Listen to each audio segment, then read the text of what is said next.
This is a reassessment for forces, and what we have is a guy pushing a box, we're going to call M1, with a handle at an angle theta, and the coefficient of friction is 0.36. So we're trying to find the force that he has to apply to the box to move it. First we're going to find the sum of forces in the x direction, and we know the sum of forces in all directions equals 0 if there's no acceleration, because there isn't any. So we know that the force applied times the cosine of theta that we get from the free body diagram minus the force of kinetic friction equals the sum of forces in the x direction. So, and then we also know that the force of kinetic friction is equal to the coefficient of friction times the normal force, so we know from this equation right here.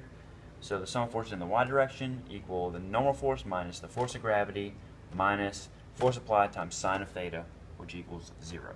And we can solve this one for the normal force, and we get the normal force is equal to force of gravity plus force applied times sine of theta. And we got to do a lot of algebra here.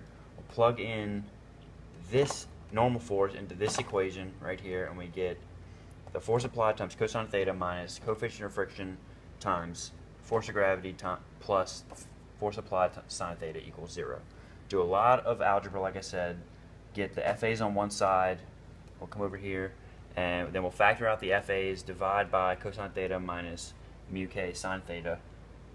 By that, we get the force applied is equal to coefficient of friction times gravity over cosine theta minus coefficient of friction times sine theta.